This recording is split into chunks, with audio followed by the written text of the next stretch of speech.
धर्म प्रेमी बंधुओं, आप सभी को जय जिनेंद्र। आप सबका बहुत ही स्नेह प्यार मिल रहा है।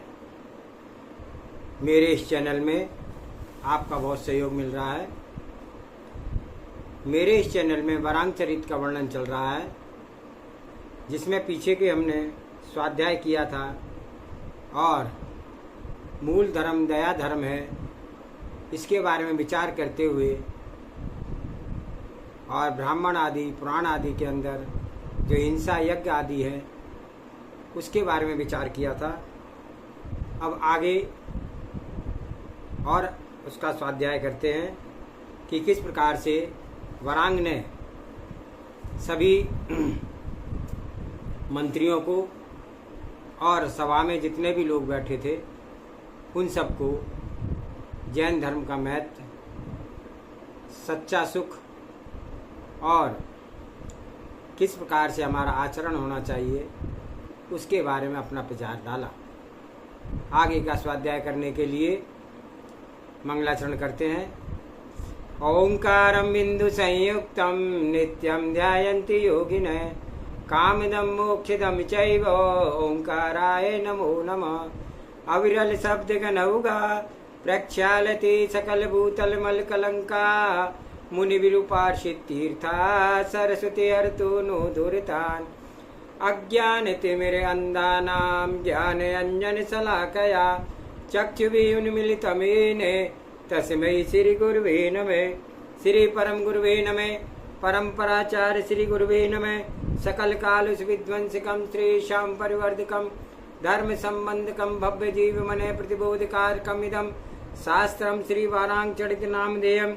एतन मूल ग्रंथ कर्तारा श्री सवर्ग देवा तदुत्तर ग्रंथ कर्तारा श्री गणधर देवा प्रतिगणधर देवा तेषाम वचनाशरणमा साध्य आचार्य श्री जटा सिंह नंदी जी महाराज विरचितम। मंगलम भगवान वीरो मंगलम गौतम मणि मंगलम कुंद कुंदाद्योति जैन धर्मोस्तु मंगलम। सर्वे श्रोता सावधान ते श्रवन्तु। वेदों में कितने ही यज्ञ ऐसे हैं जिनका अनुष्ठान से शत्रुओं का नाश हो जाता है। वे कुछ दूसरे ऐसे बताए हैं जिनके करने से स्वर्ग आदि सुख प्राप्त होते हैं, और ऐसे अनुष्ठानों की भी कमी नहीं है जिनके फलस्वरूप आयु बढ़ जाती है, रोग नष्ट हो जाता है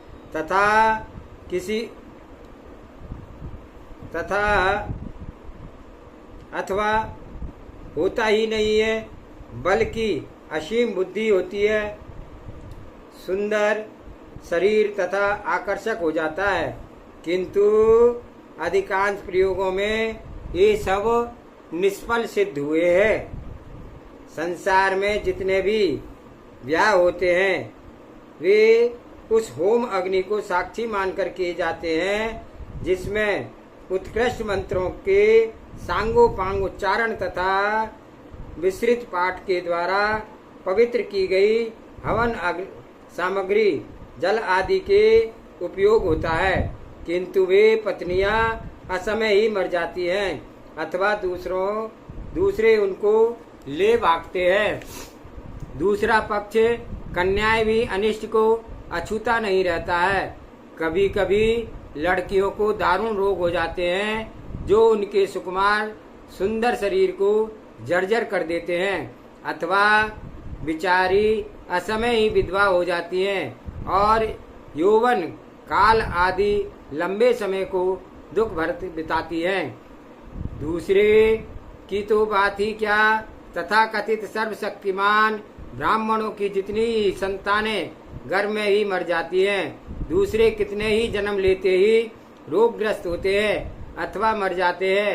अन्य कितने ही ऐसे होते हैं कि किसी प्रकार के बाल्य अवस्था को पार करते करते नष्ट हो जाते हैं। असंख्यात ब्राह्मण बालकों की सब इंद्रियां तक ठीक नहीं होती हैं और शेष लगभग सब ही निर्धनता को अपनी संजीवनी जीवन संगनी बनाते हैं। और तब यह सोचिए कि इसमें से और दूसरे लोगों का क्या भेद होता है। अभिनय करने में मस्त नट तब रंगस्थली पर आता है तो वह उन विचित्र हाव भावों को करता है तथा वेशों को धारण करता है जो कि नटकी कथा वस्तु के अनुकूल होते हैं। यह विस्तृत संसार भी एक विशाल रंगमंच है।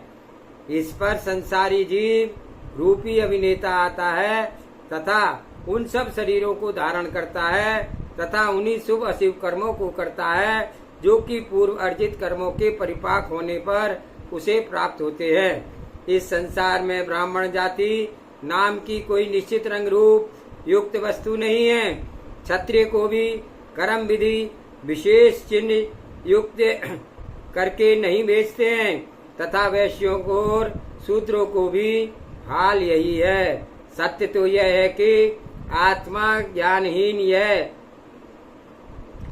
पमार आत्मा कर्मों के पास में पड़ करके उनके संकेत को ऊपर ही संसार के चक्र को नाचता फिरता है। आत्मा तथा शरीर के विशेष रहस्य के पंडितों का कथन है कि मृत शरीर को भस्म कर देने पर कोई पातक नहीं है। उसे वे शरीर न समझ करके ब्रह्म ही कहते हैं। यह कौन नहीं समझता है कि ज्ञान साक्षात ब्रह्म से किसी भी अवस्था में बड़ा नहीं हो सकता है। यही कारण है कि जिस शूद्र को वर्ण अवस्था के प्रतिष्ठापकों ने सबसे नीचे कहा है वह भी वेद का अध्ययन करता है। यदि कोई व्यक्ति ब्राह्मण कुल में उत्पन्न होने पर भी ब्राह्मत्व के लिए परम आवश्यक विद्या सदाचार तथा अन्य आदर्श गुणों को अछूता ही रह जाता है तो केवल जन्म से ही ब्राह्मण ने बन सकेगा। ब्रह्म ज्ञानी लोग उसे ही वास्तविक ब्राह्मण कहते हैं जो कि द्विज के उपयुक्त ज्ञान स्वभाव संयम तथा अन्य गुणों से विभूषित हो। कृष्ण दीपायन व्यास पिता ब्राह्मण माता केवटी राज ऋषि वशिष्ठ क्षत्रिय कमठ कंठ नुलोपो शस्त्र विद्या तथा शारीरिक शक्ति के उद्गम स्त्रोत द्रोणाचार्य ब्राह्मण तथा पाराशर अनुलूप ब्राह्मण ऋषि ये सब के ब्रह्मत्व को प्राप्त कर सके थे। यद्यपि जन्म से वे सब ब्राह्मण नहीं थे तो भी उनका आचरण तथा तपस्या थी और जिसने उन्हें ब्रह्म में लीन कर दिया था। श्री शंकर महादेव जी को चढ़ाई गई निर्माल्य द्रव्य को अवशिष्ट भाग को जानबूझकर नहीं असावधानी से ही जो पैर से स्पर्श कर लेते हैं वह मनुष्य संसार की सबसे निष्कृष्ट ओनी छिद्र कीट होकर के 60 वर्ष पर्यंत महादुख पाता है। ऐसी एक धारणा समस्त पृथ्वी पर फैली हुई है। गंगा की वैदिक कथा के अनुसार ये जब वह पृथ्वी पर आई थी तो उसे शंकर जी ने अपने मस्तक पर ही झेला था। इसी कारण से वह भी परम निर्मल हो चुकी है, किंतु लोग उसमें स्नान करते हैं, तैरते हैं। इतना ही नहीं अपितु मल त्याग करते हैं। विशेषकर वर्तमान में जो नगरों का सब मल उसी में बहाया जाता है। इन लोगों की क्या दुर्गति होगी उसका अनुमान करना भी कठिन है। जो व्यक्ति श्रद्धा से गदगद होकर के पवित्र गंगा जल को पीता है उसके कुल की 10 पीढ़ी पीछे और 10 ही आगामी पीढ़ियां उत्पन्न हुए लोगों को वह गंगा जल पवित्र कर देता है। इस प्रकार का प्रवाद इस संसार में प्रचलित ही नहीं अपितु लोग उस पर विश्वास करते हैं। किंतु यदि किसी को भी युक्त की कसौटी पर कसा जाए तो वह व्यर्थ ही सिद्ध होता है। महाराज शांतनु ने औरस पुत्र राज ऋषि भीष्म गंगा जी के साक्षात पुत्र थे। उनका आचार भी लोकोत्तर था। अकेले ही इतने महारथी थे के साथ युद्ध करते थे। इतना ही नहीं उनकी वीरता तथा वास्तविकता प्रदर्शन का तो तभी होता था जब वे घोर संग्राम में लीन हो जाते थे। किंतु जब इन मतिमान महात्मा को ही अर्जुन के बाणों का लगा था, जब वे घोर संग्राम में लीन लगा था, तो वे उससे आघात निश्चेष्ट होकर के कुरुक्षेत्र में धराशायी हो गए थे। गंगा जी ने गर्भ अवस्था से लेकर के ही जिस पुत्र के मुख में वात्सल्य के विगलित होकर के चूमा था, उसका ही वह जब युद्ध में मृत्यु हो गई, तब उसके लिए भी गंगा जी ने धर्म रूपी द्वार के किवाड़ ना खोले थे। इस दृष्टांत से पतित पावनी गंगा की निरस्ता सिद्ध नहीं होती, अपितु वैदिक अमान्य में पवित्र करने की कितनी सामर्थ्य है कि सामर्थ्य के लिए प्रसिद्ध कुरुक्षेत्र तथा युद्ध में पराक्रम की निष्फल प्रकट हो गई थी। महात्मा भीष्म ने पूरे 6 माह पर्यंत शासन के धारण करके अति घोर तप किया था, तब कहीं उनका उद्धार हो सका था। इससे स्पष्ट हो जाता है कि जीव की सद्गति या दुर्गति का मूल कारण उसका तप ही है। मनुष्य जन्म या मनुष्य योनि के सुख दुख ही नहीं, अपितु देव इंद्र आदि के सुखों का मूल कारण भी शुद्ध तप ही है। पूरे देश में फैले हुए जिन जिन स्थलों पर उन उग्र तपस्वियों का निवास किया जाता है, उनका धन नृतिचार तप ही था, और वे सब के सब आज हमारे विविध तीर्थ क्षेत्र हो गए हैं। दर्शन करने के लिए मनुष्य वहां जाते हैं, दूर रहते हुए भी उनकी स्तुति करते हैं तथा उनके मन उधर इतने आकृष्ट हो जाते हैं कि वे सर्वदा उन्हीं तीर्थों के विषय में सोचते हैं, और वहां पहुंचने पर संसारी मनुष्य अपनी कुप्रवृत्तियों को भूल जाते हैं, फलतः वे उन्हें पवित्र करते हैं। साधारणतः गृहस्थ भी जानता है कि किसी भी अन्न का आटा किसी पिट्ठी या गुड़ में मिला देने से स्वयं मधुरता ही हीन होने पर वह बिल्कुल मीठा हो जाता है। ठीक यही क्रम स्थानों में पवित्रता का है। जिस घोर तपस्वी परम ज्ञानी शुद्ध आत्मा ऋषियों ने निवास किया है, वह तीर्थ स्थान तथा उनका वातावरण भी उसी प्रकार से पावक हो जाता है। शंकर जी के पुत्र कुमार कार्तिकेय ने विशेष आध्यात्मिक योग्यता प्राप्त करने के लिए अपनी कुमार अवस्था में ही घोर तप किया था। उसके कारण उन्होंने अपनी उस सुकुमार अवस्था में ही ऐसी सिद्धि प्राप्त कर ली थी कि उनकी तुलना करना ही असंभव है। इस कारण से ही स्वामी कार्तिकेय का निवास स्थान परम पवित्र बन गया है। जिस कुमारी की घोर तथा लंबी तपस्या के प्रभाव से ही विशाल दक्षिण दिशा प्रकाश में आई थी, उसकी तप साधना का स्थान आज भी कुमारी तीर्थ नाम से प्रसिद्ध है तथा आदर्श धर्म मार्ग की पथ प्रदर्शिका के रूप में आज जो कुमारी बहुसंख्य जनता के द्वारा श्रद्धा पूर्वक पूजी जाती है, सगर चक्रवर्ती ने के नाती राजा भागीरथ ने जिस स्थान पर 1-2 नहीं अनेक वर्ष पर्यंत घोर तप किया था, वह भी किसी व्यक्तिगत स्वार्थ से प्रेरित होकर के नहीं, बल्कि उसके पूर्वज अपने मंद आचरण के द्वारा अधोगति में चले गए थे। उनका उद्धार करने की अभिलाषा से अभिभूत होकर के वह स्थान भी धीर वीर भागीरथ के नाम से आज भी परम पवित्र तीर्थ है।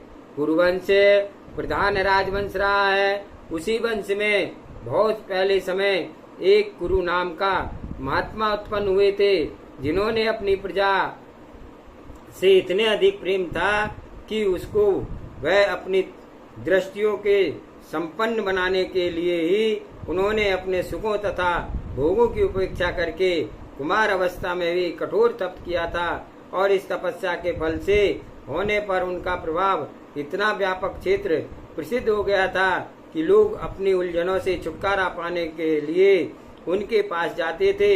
तभी कुरुक्षेत्र प्रधान तीर्थ हो गया था। सांसारिक सुख दुखों के अनेक उतार चढ़ाव देखने के बाद महाराज पांडु के पुत्रों के जगत के वास्तविक वैराग्य हो गया था और वे क्लेशों को मूल से ही नष्ट कर देना चाहते थे। इसी अभिलाषा से प्रेरित होकर के वे स्वाभाविक धीर तथा गंभीर पांडवों ने प्रवज्ञा ग्रहण करके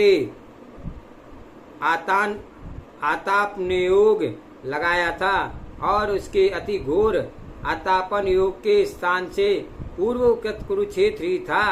पांडवों की उग्र तपस्या के उसकी आत्मशुद्धि ही नहीं हुई थी, अपितु कुरुक्षेत्र भी परम पवित्र हो गया था। श्री पर्वत करनूल जिले में का पहाड़ वर्तमान में सुविख्यात तीर्थ क्षेत्र है। वहाँ पर भी श्री नाम के महर्षि ने लगातार 1000 वर्ष पर्यंत उग्र तथा विशाल तप का सांगोपांग विधि पूर्वक किया था। पुष्कर नाम के किन्हीं ऋषि ने जिस स्थान पर सावधानी से तपस्या की थी वही स्थान आज श्री पुष्कर के नाम से विख्यात है।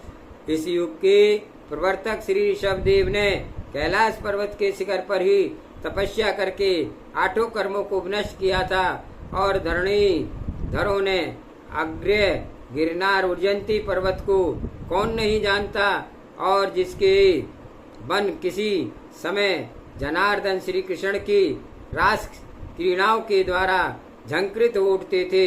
उसी गिरनार पर्वत पर यादव वंश के मुकुट शिरोमणि अलौकिक सौंदर्य के और सुगुण के भंडार श्री नेमि कुमार ने उग्र तपस्या की थी तथा कर्मों को नाश करके कैवल्य प्राप्त करके अरिष्ट अशुभ निवारक नेमी हो गए थे।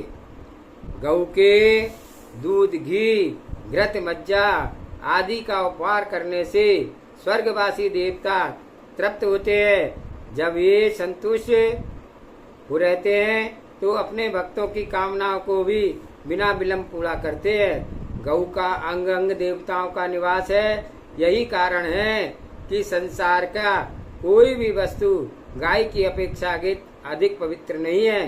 वे स्वयं पवित्र हैं और दूसरों को भी पवित्र करती है इत्यादि घोषणाएं संसार में अति प्रचलित है।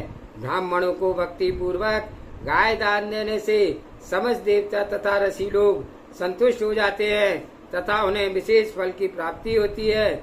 यदि इस लोक में ही किसी के उत्तराधिकारी गोदान करते हैं तो उनके स्वर्गीय पितृपुरुष केवल शांति और सफलता को नहीं पाते हैं, क्योंकि उनके निमित्त से दिया गया गोदान साधारण गोदान न रह करके उनके लिए स्वर्ग लोक के मुकुट का समर्पण ही हो जाता है।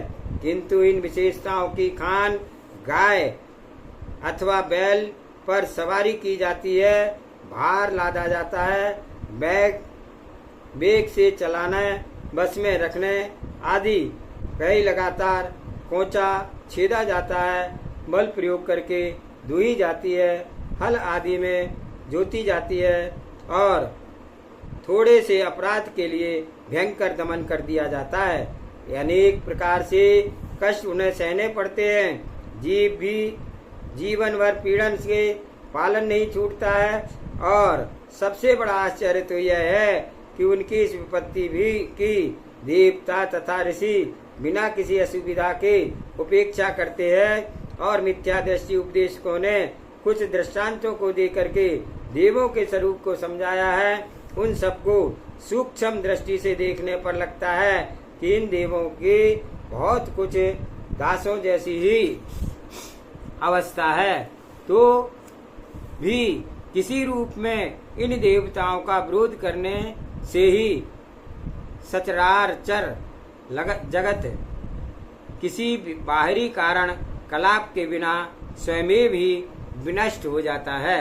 स्वर्गीय माता पिता की सेवा शुश्रूषा करने के लिए लोग उनकी वार्षिक श्राद्ध करते हैं। उनमें पूजा का पिंड काक पक्षी को खाते हैं, कोई मिष्टान ब्राह्मण खाते हैं। और इन प्राणियों के द्वारा खाया गया भोजन यदि परलोकवासी माता पिता की भूख प्यास को शांत कर देता है तो इसका यही निष्कर्ष निकलेगा कि तर्पणकर्ताओं के पितरों के द्वारा कमाए हुए शुभ अशुभ पूर्व से सभी कर्म नष्ट हो जाते हैं और उन्हें परान भोजी होना पड़ता है। कोई ऐसा पवित्र पुरुष होता है कि वह अपने पूर्व जन्म को स्मरण रखता है और मोह को आकृष्ट होकर के अपनी ही लड़की के उदर में पुत्र रूप में जन्म ग्रहण करता है। दूसरी तरफ उसका तर्पण से चलता ही रहता है और वह पिंडदान को खाता ही रहता है। इस प्रत्यक्ष दृष्ट घटना का तो यही परिणाम निकलता है कि वहां से पितरों का तर्पण ठीक ही नहीं, असंभव है। यह भी संभव है कि कोई पुत्र तामसिक हो अथवा पिता की तामसिक प्रवृत्ति का व्यक्तित्व रहा हो। ऐसी अवस्था में तथा तर्पणकर्ता कुभावना से प्रेरित होकर के विष मिला भोजन ही ब्राह्मणों को दे देते हैं, किंतु असत्य मान्यताओं का प्रचार करने वाले तथा पितरों तथा पुत्रों के माध्यम से उन ब्राह्मणों के द्वारा अपने प्राणों का भय के कारण से वह विषैला भोजन छुआ भी नहीं जाता है।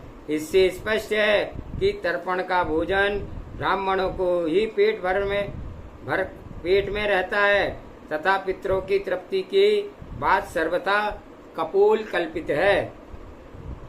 मनुष्य अपने पूर्व जन्म में मनुष्यों के आग्रहणीय ब्राह्मणों को जिन विविध रसों से आलिप्त आप्लावित जिस रंग तथा आकार के जो दान देते हैं, उन्हें अपने इस अगले जन्म में बिना किसी विशेष प्रयत्न के ही जो फल मिलते हैं, उनका आकार रूप रस तथा प्रकार सभी गुण का उनके दान की वस्तु के ही समान होते हैं। ऐसी एक किंवदंती हमारे संसार में प्रचलित है। अब देखिए, कुत्ते और सियार के जन्म को भरने वाले क्या पाते हैं? गिद्ध और काक किन वस्तुओं पर टूटते हैं? गधे और सुअर किन वस्तुओं पर टूटते हैं? तथा चास, नीलकंठ और कछुआ का अजीब का क्या है? इन सब के सब इस जन्म में अशुच और विभत्स पदार्थों को छोड़ करके और क्या पाते हैं? जो तो क्या मान लिया जाए कि इन सब ने पूर्व भव में ब्राह्मणों का आशाभन अपवित्र पदार्थ ही दिए होंगे। इसके पुत्र नहीं पैदा होते हैं, वह इस संसार का भी पार नहीं पाता है। जो पुत्रहीन है वह सब स्वर्ग को गमन करने का सुअवसर तो पा ही नहीं सकते हैं इत्यादि सिद्धांत जो कि सज्जन माना जाता है तथा इसका प्रचार करता है, मालूम होता है कि उसका विचार अथवा दृष्टि इन बहुसंख्यक महात्माओं की ओर गई ही नहीं है कि आजीवन ब्रह्मचारी रहे थे। जिन पदार्थों को अथवा घटनाओं को इस लोक में बहुसंख्यक पुरुषों ने सावधानी के साथ नहीं रखा, नहीं देखा, वह वस्तुएं तथा उनके स्वरूप परिणामिक नहीं है। जिस विचारक का मूल सिद्धांत यही है कि क्या उसे यह ज्ञात नहीं है कि चारों वेद, श्रुतियां, समस्त स्मृतियां, इतिहास पुराण तथा अन्य समस्त धर्म शास्त्र को केवल एक ब्राह्मण ही ने तो अपने अशरीर वाणी के द्वारा प्रकट किया था, और फिर भी प्रमाण क्यों है? एक असत वह भी पदार्थ जो कि किसी इंद्रियों को ग्रहण नहीं किया जा सकता है तथा जिसका सत्ता से कोई प्रमाण प्रसिद्ध नहीं किया जा सकता, पदार्थ के यदि किसी दूसरे असत पदार्थों की उत्पत्ति संभव है तो सियार के सिंह की मृग तृष्णा क्यों न उत्पन्न होगी। सत पदार्थ यदि किसी असत पदार्थ से उत्पन्न हो सकता है तो इस अवस्था में कोई कारण नहीं है कि सियार के सिंह से बट के बीज उत्पन्न न हो। सद्भाव में किसी पदार्थ से यदि असत पदार्थ उत्पन्न हो सकता है तब तो स्पष्ट आकार रूप आदि युक्त गाय के सींग पर आकाश कुसुम खिल ही जाना चाहिए। तथा यदि किसी सद्भूत पदार्थ से किसी भी सतभूत सतस्वरूप पदार्थ की उत्पत्ति शक्य मानी जाएगी तो अग्नि से जल की उत्पत्ति होने लगेगी अथवा शीतल स्वभाव जल ही उष्ण प्रकृति की आग को भपका देगा। संसार के समस्त पदार्थों के सृष्टि का साधारण नियम यही है कि उपादान का कारण भूत द्रव्य जब अपनी उपयुक्त क्षेत्र पर पहुंच जाते हैं, समय और भाव उसी उत्पत्ति के अनुकूल हो जाते हैं तथा अन्य सामग्री एकत्रित हो जाती है, तभी तीनों लोकों में पदार्थ का उत्पाद व्यय आरंभ होता है। कोई भी वस्तु अकारण ही उत्पन्न नहीं होती है। निस्संदेह महादेव जी ने त्रिपुर राक्षस का वध किया था। वे गिरिराज दुलारी उमा ऐसे रूप तथा शक्ति की स्त्री के पति थे और रति के कारण से ही उनका आविर्भाव हुआ था और विश्व विजयी कामदेव को उन्होंने भस्म कर दिया था। उनके आताताई असुरों का संहार किया था और विश्व विजयी कामदेव को उन्होंने भस्म कर दिया था। अनेक आताताई असुरों का संहार किया था, विश्व विजयी कामदेव को उन्होंने भस्म कर दिया था। अनेक अनेक आताताई असुरों का संहार किया था। केश संस्कार छोड़ करके लंबी लंबी जटाएं रखी थी, हलाहल पूर्ण सर्पों की माला बनाई थी तथा नंदी ऐसे जंगली बैल पे सवारी करते थे, किंतु इन कारणों से ही वे सत्य आप्त नहीं हो सकते। पुराण में जो लिखा है कि अग्नि ही सुर असुर तथा ईश्वर का सुख हवन सामग्री ग्रहण करने का द्वार है, इसका तात्पर्य यह हुआ कि वह अग्नि ईश्वर का भी मुख अवश्य होगी। तब यह यज्ञ के देवताओं तक हवन सामग्री भेज करके अपने आप ही ठगता है और दूसरों की वाचना से कैसे बच पाएगा। विष्णु हरि के समान शील व्यसन आदि का आधार ब्राह्मण भी शुभ तथा निशुभ को आपस में लड़ा करके परास्त करके अथवा अन्य राक्षसों का वध करने के कारण ही आप्त पद को नहीं पा सकता है। कौन नहीं जानता है कि जिस समय वह समाधि में लीन था उसी समय तिलोत्तमा नाम की अप्सरा ने आकर के उन पर अपने रूप के पास फेंकी थी और जिससे विहल होकर के उन्हें देखने के लिए अपने चारों मुख बनाए थे। और यादव वंश में उत्पन्न श्री कृष्ण रूपधारी विष्णु ने आताताई राजा बलि को बंधन में डाला था। घोड़े के मुख बना करके उपस्थित हुए दैत्य है ग्रीव का मुख का ही चीर करके दो कर दिया था। अनुयातिका पुत्र के जीवन लीला को समाप्त कर दिया था। कंस के द्वारा छोड़े गए बदुमन ताती का दांत पकड़ करके उसे उखाड़ लिया था और चारणु मूल योद्धा तथा प्रजा पीड़क कंस का वध कर दिया था तथा यमुना में पड़े कालिया नाग को भी समुचित शिक्षा दी थी। किंतु यह सब होते हुए भी वे आताप के बीतराग स्वरूप तक न पहुंच सके थे। स्वार्थ भावना से प्रेरित होकर के जिस विष्णु ने गधे ऐसे साधारण पशु के समान प्रणत होकर के नमस्कार केवल इसलिए किया था कि वह शत्रु के नाद का उत्तर देने के लिए एक बार और रख दे। और कुमुद चंद नाम के प्रबल शत्रु से तो उसे वे इतने अधिक डर गए थे कि उससे बचने के लिए वे अपने पलंग के एक कोने में ही सिमट गए थे। तब वे कैसे आप्त हो सकते हैं? पुराणों के अनुसार आदर्श पालक तथा ब्रज रूपी महान शस्त्र के धारक इंद्र महाराज भी काम के आवेश में आकर के अपने सदाचार को छोड़ करके तथा और गौतम की पत्नी को अनाचार किया था और फल स्वरूप गौतम जी का अभिशाप भी भोगना पड़ा था। पार्वती के प्रतापी पुत्र कुमार कार्तिकेय का आजीवन ब्रह्मचर्य व्रत भी धन गोचरी नामक सुंदरी के कटाक्षों से टूट गया था। यदि जगत के पूज्य न्यायाधीश तथा शुद्ध स्वाभाविक रूप देवता ही हाथों में त्रिशूल वज्र चक्र आदि घातक अस्त्र लेकर के घूमेंगे, विशाल धनुधारी गदा शक्ति खड़ग आदि शस्त्रों को छोड़ नहीं सकते हैं तथा तोमर पर परम प्रिय होगा, तो फिर वह सोचिए कि चोर डकैत आदि को पाप कर्मरत पुरुष कैसे होंगे और क्या लेकर के घूमेंगे।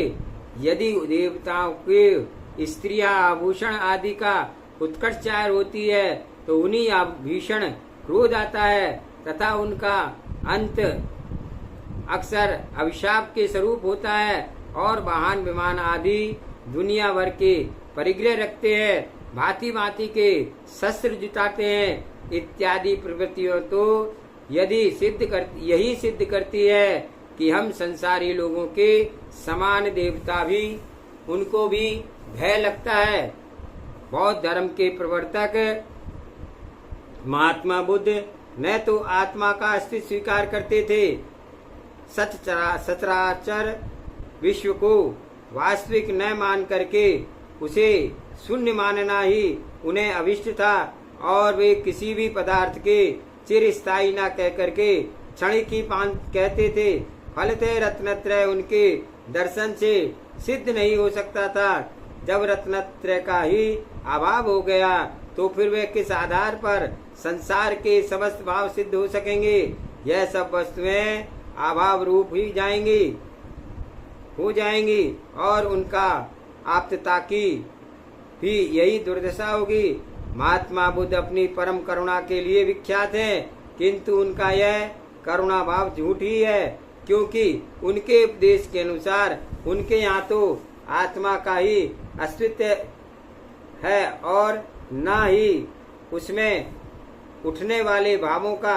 आत्मा का चेतना के बिना समझ नहीं आता है कि करुणा वहाँ उत्पन्न होगी।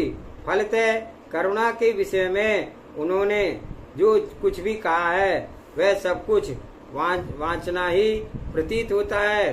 ब्राह्मण के आज का स्वाध्याय यहीं पर समाप्त करते हैं। जावाणी के ज्ञान से सूझे लोकालोक, सो वाणी मस्तक धरूं सदा दे तू दो। हे जिनवाणी भारती तू जपो निर्लैन, जो तेरी शरणागे सो पावे सुख चैन। 9 बार नमो पार्वती।